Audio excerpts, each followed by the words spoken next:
And for more now on the fight against ISIL, I'm joined by Raymond Tanter, who is a professional and academic expertise, I should say, on policy in the region. He's a former senior staff member of the White House National Security Council and is a Professor Emeritus at the University of Michigan. Welcome back to the broadcast. My pleasure. We appreciate it.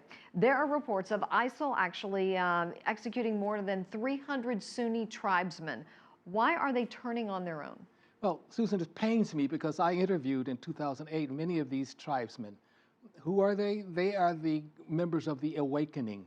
They were awakened by CIA money under General Petraeus, and they pulled away from Al-Qaeda of Iraq, the predecessor of the Islamic State of Iraq and Syria.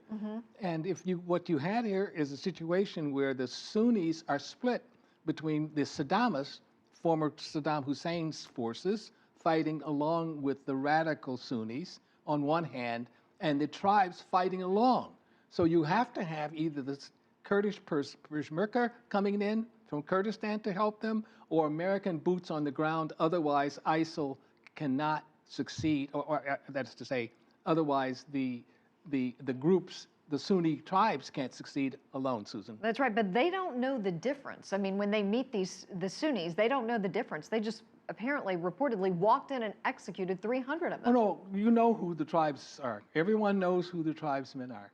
The tribes all have identifications that are sort of worn on their faces, if you will. In Syria, two major U.S. trained and funded and armed rebel groups just surrendered to al-Qaeda-backed terrorists. How will this affect the coalition's strategy? The U.S. went in there and armed them, and we're essentially counting on them as the boots on the ground. Yes, well, the Kurds are temporarily going to be helping out in Kobani. Kobani is symbolic, and it is not of strategic value. And one of the reasons why the Turks don't want to get involved is because Assad's assets haven't been targeted. The only way you're going to hold ground in Syria is to target Saddam or Syria's assets rather than just ISIL's assets. Turkish President Erdogan, as you know, yesterday lashed out at the U.S.-backed coalition, saying that they're focusing too much on Kobani and not striking enough in Syria. Does he have a point? Yes, I think Erdogan has his point, and it's a good point. And eventually, mission creep will set in at the White House, and all of a sudden, President Obama is going to have to come to grips with the fact that he must either put boots on the ground in Iraq or put boots on the ground in Syria, and not just target airstrikes against ISIL targets. How long do you think ISIL will last? Are they here for the next 2 to 5 years?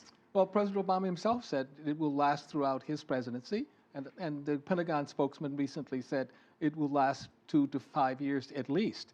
And so what you have to have is a coalition of moderate Shiite Iranians, moderate Sunnis, together with American surge, and that's what happened in 2007 when I was there in 2008. Raymond Tanter, thank you for your time and insight. We appreciate it. Thank you.